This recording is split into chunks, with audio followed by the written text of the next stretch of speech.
Good morning students, welcome to 19th lecture of environmental engineering. मुझे पता है आप लोग लेक्चर तो देख नहीं रहे हो, पर फिर भी मेरा फ़र्ज़ है लेक्चर बनाना और अपलोड करना। ठीक है, तो जो ये लेक्चर देख रहा है तो प्लीज़ जाके बोलना, अश्विन सर ने रिक्वेस्ट करी है कि प्लीज़ थोड़ा टाइम निकाल के फास्ट फॉरवर्ड में लेक्चर देख लें। तो क्या जीटीयू की एग्ज़ाम 1-2 महीने बाद आ जाएगी, तो फिर लास्ट में हमको तकलीफ़ ना उठानी पड़े कि अभी अभी थोड़ा थोड़ा खाना खाते जाएंगे ना अपन, तो एकदम लास्ट में जाके डायरिया ना हो, इस तरीके का काम अपन को करना है। ठीक है, आज अब पॉपुलेशन फोरकास्टिंग के बारे में मैंने बता दिया। लास्ट टाइम आपने सम सीखा था, ठीक है, कि किस तरीके से पॉपुलेशन फोरकास्टिंग की जाती है। अर्थमेटिकल इंक्रीज मेथड के बारे में पढ़ा था अपन ने, जियोमेट्रिकल इंक्रीज मेथड के बारे में देखा था। ठीक है, इन सब के बारे में देखा था। अब हमको आगे कोर्स बढ़ाना है, तो जो नेक्स्ट टॉपिक है हमारा वो आने वाला है, उसका नाम है इम्प्योरिटीज ऑफ वाटर। तो भैया नाम से पता चलता है कि इम्प्योरिटीज क्या होती है। तो आप मुझे तो बता तो सकते नहीं है, पर अपने मन में ये टॉपिक के बारे में थोड़ा जानकारी आपको ऑलरेडी हो गई होगी। 2013 में जनवरी में पूछा था, ठीक है, मई 2015 में पूछा गया है, नवंबर 2016 में पूछा गया है और नवंबर 2018 में पूछा गया वाला टॉपिक है। हो सकता है ये इस बार भी 2021 में आपको अपने पेपर में इस तरीके का क्वेश्चन देखने के लिए मिले। तो आपको मैं पहले बता देता हूँ, ये 3 हिस्सों में हमारी जो इम्प्योरिटीज है वो डिवाइडेड है। पहली जो इम्प्योरिटीज है उसको बोलेंगे अपन सस्पेंडेड इम्प्योरिटीज। क्या होती है इसके ऊपर आते हैं अपन। फिर आती है डिसॉल्व्ड इम्प्योरिटीज और थर्ड आती है कोलाइडल इम्प्योरिटीज। तो भाई सस्पेंडेड इम्प्योरिटीज की अगर डेफिनेशन देखें तो this impurities are dispersion of solid particles that are large enough to be removed by filter on surface and heavier one to settle down। ठीक है, अब सस्पेंडेड सॉलिड जैसे कि पानी है, पानी के अंदर रेती डाली, अब रेती को मैं हाथ डाल के निकाल सकता हूँ ना, समझ में आए, और वो नीचे सेटल हो सकते हैं ना, उसके जो पार्टिकल्स है या बड़े बड़े उसके कंकड़ हैं, तो जो रेती के अंदर नीचे पानी के अंदर सेटल हो सकते हैं और मैं हाथ से भी निकाल सकता हूँ या फिल्टर डाल के भी निकाल सकता हूँ। तो वो तरीके की जो इम्प्योरिटीज हुई वो क्या हुई, हमारी सस्पेंडेड इम्प्योरिटीज। समझ में आया। जैसे इसके अंदर एग्जांपल भी वही देके रखा गया है, clay, silt, algae, fungi, organic, inorganic matter, minerals, metals, ये सारे की सारी इम्प्योरिटीज अपन पानी के अंदर से इजीली फिल्टर करके निकाल सकते हैं। समझ में, जो पानी से फिल्टर करके अपन इम्प्योरिटीज निकाल सकते हैं, that is suspended impurities. Understand. इसकी डेफिनेशन अगर मैं लिखा हूँ तुमको तो किस तरीके से लिखेंगे अपन, this impurities are dispersion of solid particle that are large enough to be removed by filtration on surface and heavier one to settle down। ठीक है, एग्जाम्पल्स के देखे रहे हैं तो कौन कौन से आएंगे, क्ले आ गया, सिल्ट आ गया, ठीक है, ऑर्गेनिक एंड इनऑर्गेनिक मैटर्स आ गए, ठीक है, ये सब इसके एग्जाम्पल हो गए। अब डिसॉल्व, तो भैया वर्ड देख के पता चल जाता है डिसॉल्व यानी क्या होगा, जो पानी के अंदर मिल जाए वो डिसॉल्व। ठीक है, जो पानी के अंदर इम्प्योरिटीज मिल जाए दैट इज डिसॉल्व। जैसे कि मैं अंदर क्या बोलता हूँ, पानी के अंदर नमक डाल दूँ तो क्या हो जाएगा भाई, डिसॉल्व इम्प्योरिटीज हो गई उसके अंदर। हाँ, शुगर डाल दिया यानी क्या हो गई, डिसॉल्व इम्प्योरिटीज हो गई। समझ रहे हो आप। तो इस तरीके से जो इम्प्योरिटीज जो डिजॉल्व हो रही है किसके अंदर, पानी के अंदर, दैट इज डिजॉल्व इम्प्योरिटीज। इसका अगर अच्छी तरीके से इंग्लिश में इन लोगों ने लिखा है तो वो पढ़े। Some impurities are dissolve in water when water flows over the rock, soil etcetera. Solid, liquid and gaseous are dissolve in natural water. ठीक है, सॉलिड लिक्विड, जब भी पानी किसके ऊपर से नीचे उतरता है, वाटर फ्लोज होता है from where, rock and soil के अंदर से जब पानी निकलते हुए आता है तो बहुत सारी इम्प्योरिटीज लेके हुए आता है solid, liquid and gaseous type में, जो कि डिजॉल्व हो जाती है किसके अंदर, नेचुरल पानी के अंदर। दिस डिजॉल्व इम्प्योरिटीज में contain organic compound, inorganic salt and gaseous. ठीक है, 3 चीज कंटेन कर सकता है ये।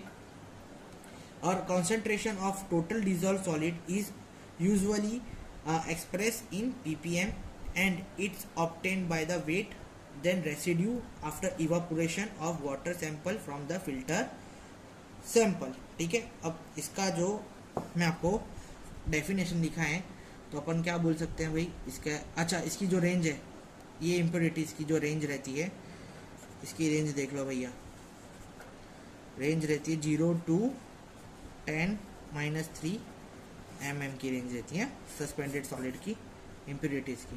ठीक है, तो ये जो रॉक है, अच्छा दिख रहा है, ठीक। तो ये जो इम्प्योरिटीज हैं आपको नेचुरल वाटर में देखने के लिए मिलेगी, कहाँ पे, as a solid, liquid and gases are dissolve in natural water when it is flow from rock and sand। समझ में आया? ठीक है, आप ऐसा बोल सकते हो। ठीक है, इम्प्योरिटीज कौन कौन सी इम्प्योरिटीज कंटेन करता है, कंटेन इम्प्योरिटीज लाइक, कौन कौन सी इम्प्योरिटीज बोले तो organic and inorganic salts and gases। ठीक है, ये जो टोटल डिजॉल्व है,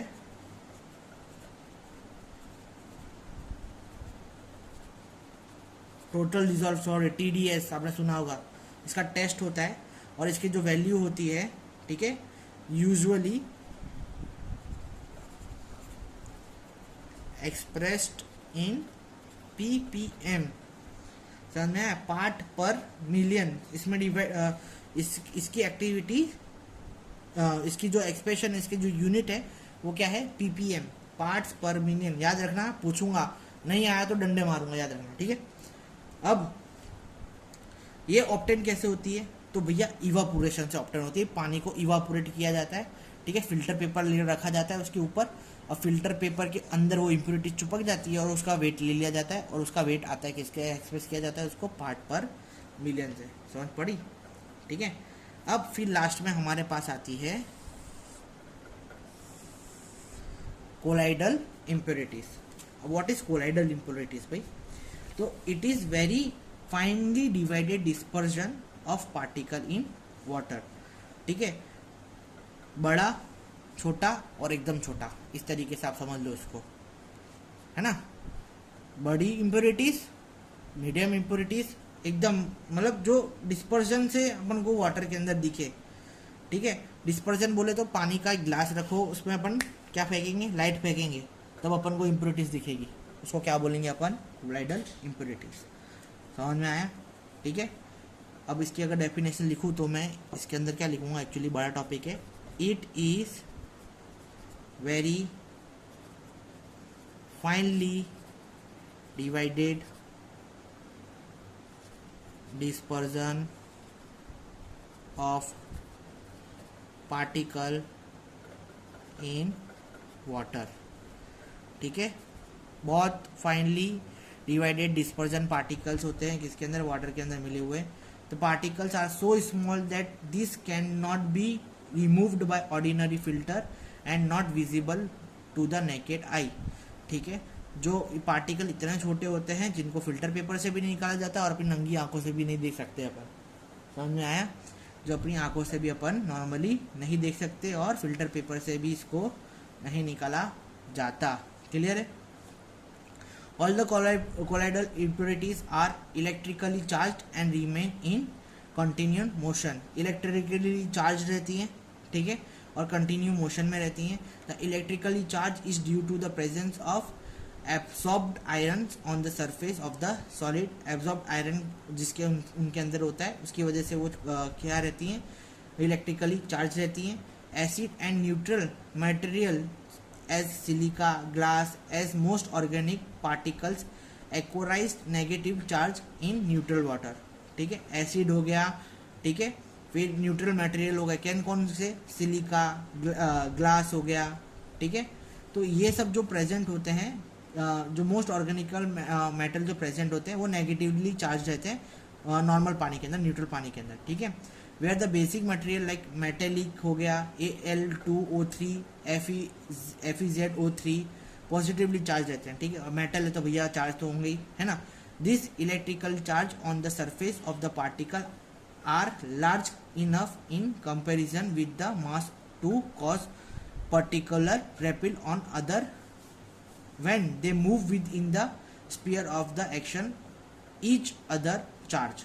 ठीक है, अब जो इलेक्ट्रिकली चार्ज मैटर होते हैं वो अट्रैक्ट होते हैं किसके, जो नेगेटिवली चार्ज है उसके पास अट्रैक्ट का क्या बोलते हैं, सॉरी, ये एक दूसरे इतना इलेक्ट्रिकली चार्ज रहते हैं कि एक दूसरे के सरफेस में ये घुस नहीं पाते, ठीक है। इनकी जो सरफेस पार्टिकल है बहुत लार्ज होती है ना, और एक दूसरे को रिपेल करते हैं, मतलब दूर भागते एक दूसरे से, है ना। Due to repelling action all the colloidal particle remain in the motion. और यही जो नेगेटिव चार्ज पार्टिकल्स होते हैं और जो पॉजिटिव चार्ज पार्टिकल्स होते हैं वो अट्रैक्ट नहीं होते, वो रिपेल करते हैं, और उसकी वजह से जो कोलाइडल इम्प्योरिटीज है वो मोशन में रहती है, ठीक है। अब एक दूसरे से इधर उधर भागम दौड़ी करेंगे तो भाई थोड़ी स्टेडी मोशन में रहेंगे, है ना। भागम दौड़ी में रहेंगे तो मोशन के अंदर रहेंगे। समझ में आ रहा है ना आपको किस तरीके से होता है कि कुछ पॉजिटिव पार्टिकल्स होते हैं, ठीक है, और कुछ नेगेटिव पार्टिकल्स होते हैं, है ना। एक दूसरे से क्या करते हैं, वो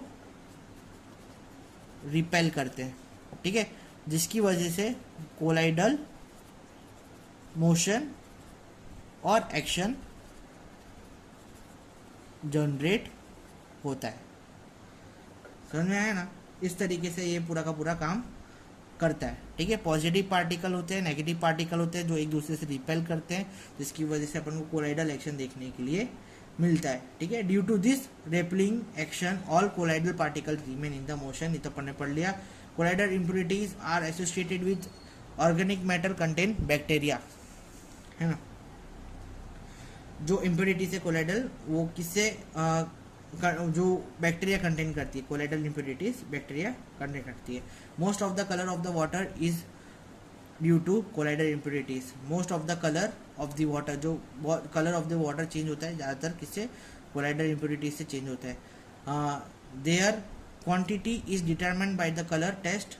the size of colloidal particle is between 1 micron to 1 mini micron, ठीक है।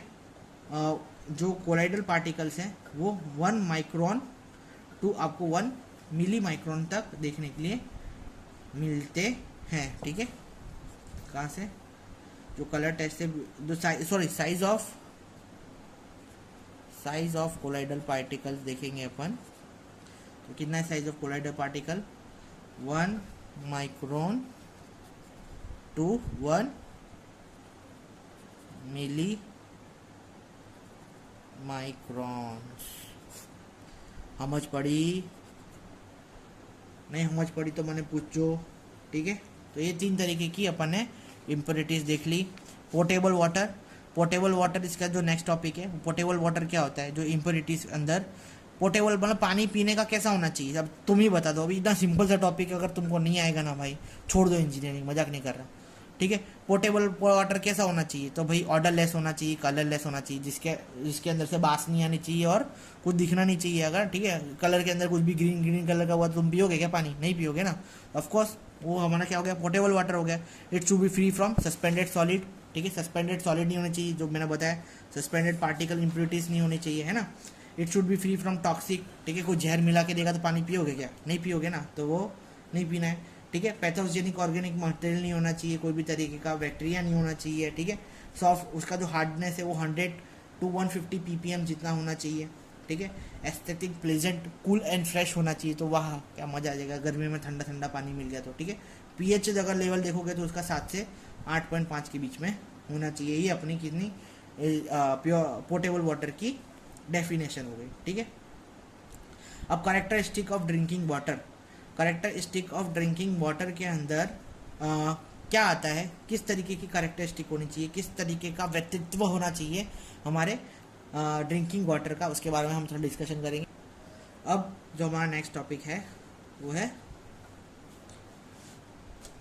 अब दिख रहा है ना, characteristics of drinking, characteristics of drinking water, किस तरीके का पानी होना चाहिए, ठीक है। अब वो डिपेंड करता है कि वो पानी है किसके लिए, पीने के लिए है, डोमेस्टिक यूज़ के लिए है, तो हाईली प्योरीफाइड पानी पीना है, यूज़ करना है, इसमें कोई भी तरीके की दो राय हमको नहीं दिखनी चाहिए। सेकेंड, इंडस्ट्री की यूज़ के लिए है, इरिगेशन यूज़ के लिए, तो आप लोअर क्वालिटी का स्टैंडर्ड पानी आप यूज़ कर सकते हो, ठीक है। अब वो सेंसेस अपने टेस्ट से, स्मेल से, ये सब अपन जज कर सकते हैं पानी को, ठीक है। अब बायोलॉजिकल अगर उसका, अगर वो जो वेरियस पैरामीटर है जो हम एसेस करते हैं क्वालिटी को, पानी की लाइक पीने के लिए है कि नहीं है, वो 3 पैरामीटर्स के ऊपर अपन जो वाटर की क्वालिटी है वो डिपेंड करते हैं, ठीक है। तो वो अगर अपन देखेंगे तो water quality parameter, water quality parameter दिसंबर 2014 में पूछा गया है, मई 2017 में पूछा गया वाला क्वेश्चन है, नवंबर 2017 में और नवंबर 2017 में, ठीक है। दो बार नहीं लिखते, ठीक है। बुक के अंदर लिखा है तो हम लोग नहीं लिखते, ऐसी गलती आपने करे इसलिए मैंने यहाँ पे करी है, ठीक है। आप लोगों की इज्जत कम नहीं होनी चाहिए, इसलिए यहाँ पे मैंने ये गलती करी। 3 हिस्सों में डिवाइडेड है भाई, ठीक है। 3 हिस्सों में हमारा जो ये वाटर क्वालिटी पैरामीटर डिवाइडेड है। सबसे पहले है हमारा फिजिकल पैरामीटर, ठीक है। फिर आता है केमिकल पैरामीटर और फिर आता है biological. Physical appearance, chemical appearance and biological parameter बोल सकते हो। फिजिकल जो हमको दिख रहा है वो फिजिकल, जैसे कि क्या क्या क्या दिखता है, कलर दिखता है, ठीक है। ऑर्डर सेंस कर सकते हैं अपन, ऑर्डर एंड टेस्ट छू सकते हैं ना, जो छूने से पता चल रहा है। सस्पेंडेड सॉलिड मैंने बोला था आपको, सस्पेंडेड सॉलिड अपन देख सकते हैं, ठीक है। 4 टेम्परेचर महसूस कर सकते हैं, ठीक है। 5 जो अपन महसूस कर सकते हैं, देख सकते हैं, छू सकते हैं, दैट इज फिजिकल पैरामीटर, है ना। 5वां अपना टर्बिडिटी, टर्बिडिटी बोले तो hardness, impurities of water is known as turbidity. ये आगे इसका अपना जो अलग से पॉइंट आएगा उसके बारे में अपन डिस्कशन करेंगे, ठीक है। केमिकल पैरामीटर्स, तो केमिकल पैरामीटर कौन कौन से होते हैं, तो भैया total solid, total dissolve solid TDS, ठीक है। टोटल डिजॉल्व सॉलिड हो गया, है ना। सेकेंड pH हो गया इसका। थर्ड केमिकल, भाई केमिकल में तो बहुत सारी चीज़ें, एसिडिटी वाला नहीं होना चाहिए, ठीक है। फिर अल्कनिटी नहीं होनी चाहिए उसके अंदर। 5वां हार्डनेस का ख्याल रखना है, क्लोराइड्स का ख्याल रखना है, ठीक है। 7 फ्लोराइड्स का ध्यान रखना है। 8 मेटल्स का ध्यान रखना है। 9 ऑर्गेनिक मैटर का याद रखना है, मैटर्स का ध्यान रखना है, तब जाके अपने पास आता है भैया पानी पीने के लिए, समझ में आया। बायोलॉजिकल पैरामीटर्स यानी बायोलॉजिकल कोई भी तरीके की एक्टिविटी नहीं होनी चाहिए, जैसे कि ई कॉइल टेस्ट होता है उसके अंदर, ठीक है, फॉर MPN, ठीक है। वो 3 दिन का टेस्ट होता है, ये मोस्ट प्रोबेबली नंबर वाला टेस्ट होता है, पैथोजेनिक टेस्ट होता है, ठीक है। फिर सेकेंड इसके अंदर होता है बैक्टीरिया, फिर आता है हमारा वायरस, इन सब के बारे में अपन पढ़ चुके हैं। 4th है अपना प्रोटोजोआ और 5th है हमारा हेल्थ। ठीक है, इन सब के बारे में अपन पढ़ चुके हैं ना, जिसमें से वायरस, प्रोटोजोआ, हेल्मनीट, इन सब के बारे में तो अपन डिस्कस कर चुके हैं। ठीक है, फिजिकल पैरामीटर्स वगैरह में अपन डिस्कस नहीं कर चुके। देखो, बहुत सारी एजेंसी होती है जो इंपॉर्टेंट रोल प्ले करती है हमारे डिस्चार्ज ऑफ वाटर को, बॉडीज को ध्यान रखने में, जैसे इंडियन स्टैंडर्ड इंस्टीट्यूट हो गया। ठीक है, तो मैं यहाँ पे आपको उनके नाम लिख देता हूँ जो रोल प्ले करती है। Role play for water bodies. ठीक है, तो सबसे पहला अपना नाम आता है इंडियन स्टैंडर्ड इंस्टीट्यूट, जिसको अपन बोलते हैं ISI। सेकेंड हो गया अपना वर्ल्ड हेल्थ ऑर्गेनाइजेशन, WHO। ठीक है, फिर आता है third Indian council of medical research. ठीक है, Indian council of medical research. और फोर्थ है अपना United state public health service, United states public health service. समझ पड़ी? नहीं समझ पड़ी तो अपन को पूछ लेने का। ठीक है, अब सबसे पहले फिजिकल पैरामीटर्स अपन लेते हैं। ठीक है, फिजिकल पैरामीटर लेते हैं अपन पानी के।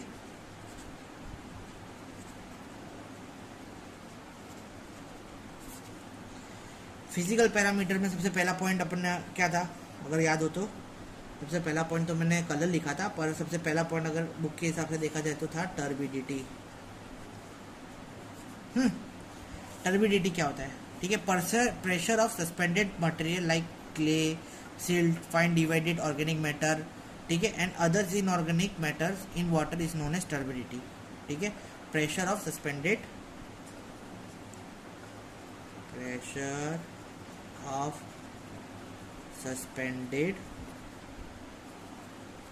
material like clay, silt, ठीक है, और organic material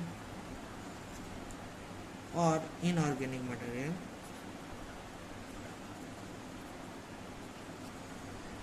in water is known as turbidity। ठीक है, it indicate dirtiness of water and thus measure the extent which light absorbed on the excreted by fine suspended solid और colloidal solid। ठीक है, जैसे ही मैं लाइट फेंकूंगा उससे अपन को dirt दिखना लगेगी पानी के अंदर। ठीक है, उस तरीके से अपन को पहचान में आ जाएगा कि भाई पानी के अंदर कितनी टर्बिडिटी है। Turbidity is water can be removed bye filter, sedimentation and clarification. ठीक है, टर्बिडिटी कैन बी रिमूव्ड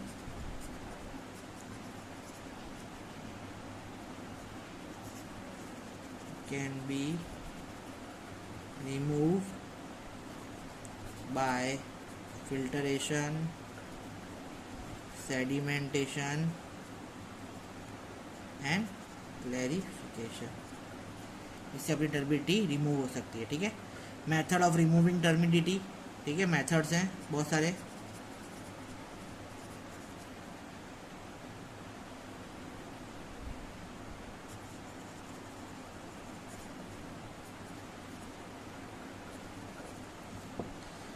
है ना, वो है, सॉरी, मेथड्स ऑफ रिमूविंग नहीं, methods of measuring turbidity in water. सबसे पहला है टर्बिडिटी रॉड, दूसरा है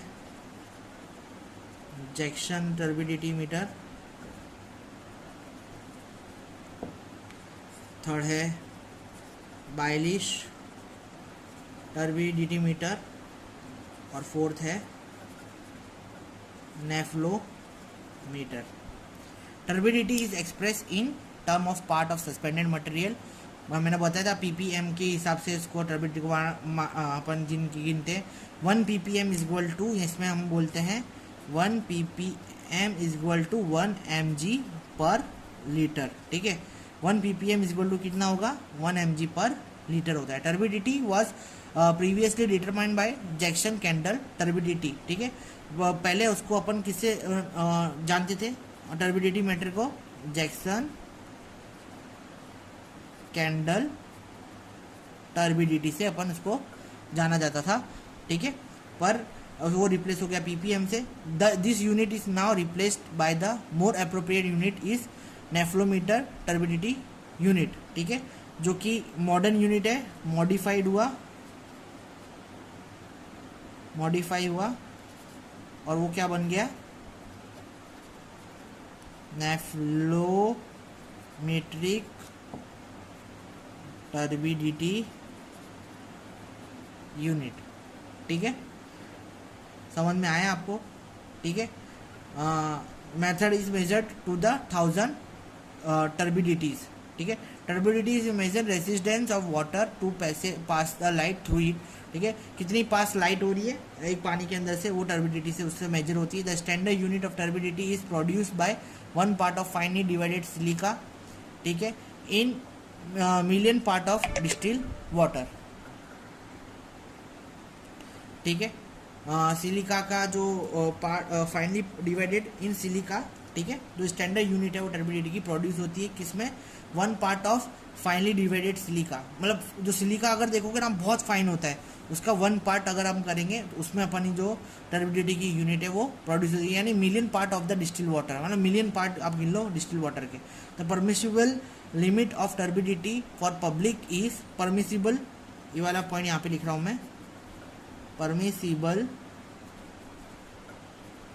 लिमिट है टर्बिडिटी की, वो है फॉर पब्लिक वाटर सप्लाई, वो है 5 to 10 ppm। ठीक है, टर्बिडिटी रॉड और टेप, इससे हम मेजर कर सकते हैं। आगे के वो जो मीटर्स हमने यहाँ पे दिए इससे अपन टर्बिडिटी मेजर कर सकते हैं। टर्बिडिटी रॉड जो है वो ग्रेटेड एल्यूमिनियम रॉड होता है, स्टील रॉड होता है, उसके अंदर 203 mm लॉन्ग का, and gratitude non stretchable tape होता है उसके अंदर 122 mm का। वो अटैच होता है किससे, upper end of the aluminium rod के साथ। ठीक है, at the lower end of aluminium rod देखिए इस तरीके का टर्बिडिटी मीटर होता है। ठीक है, 203 mm इसका जो हाइट होता है वो होता है, और ऊपर जो आई पोजीशन होती है उसकी 122 mm की होती है। ठीक है, यहाँ पे उसको प्लेटिनियम नीडल देखने के लिए मिलेगा, और यहाँ पे होता है निकल रिंग। ठीक है, अब क्या होता है, जैसे कि ये पूरा का पूरा डिवाइस हम पानी में डालते हैं। ठीक है, अब यहाँ से हम आई विजन पोजीशन, हमारी आई पोजीशन यहाँ से रहती है। ठीक है, जब भी ये जो नीडल है हमारी डिसअपियर हो जाएगी पानी के अंदर, जो हमको दिखना बंद हो जाएगी, तो ये जो निकल की रिंग है जहाँ पे पोजीशन पे आएगी वो हमको हमारा जो हमको क्या देगा पीपीएम देगा, तो उससे हमको टर्बिडिटी की रीडिंग मिल जाएगी। इस तरीके का ये टर्बिडिटी मीटर है, रॉड है, वो काम करता है। वैसे जैक्सन टर्बिडिटी मीटर है वो हमको लेबोरेटरी में काम आता है। अब तो एक्चुअली देखा जाए तो डिजिटल मीटर्स भी आ गए हैं टर्बिडिटी फाइंड करने के लिए, उससे भी हम टर्बिडिटी फाइंड करते हैं। ठीक है, आज के लिए हम इतना ही रखते हैं। कल हम और भी फिजिकल पैरामीटर्स और केमिकल पैरामीटर्स के बारे में बातें करेंगे पानी के, और उसके बाद आगे हम चैप्टर्स को ले जाएंगे। आज के लिए इतना ही रखते हैं। देखते रहिए वीडियोस, अगर कोई तकलीफ हो तो आप मुझे पूछ सकते हैं। आज के लिए इतना ही। Thank you for watching this video and और अगर आपको कोई डाउट हो तो आप मुझे फ़ोन करके या व्हाट्सएप पे पूछेंगे, जो कि आपका कभी आता नहीं है। इसका मतलब आप लेक्चर्स देख भी रहे हैं कि नहीं देख रहे पता नहीं। ठीक है, चलिए, शुक्रिया, थैंक यू।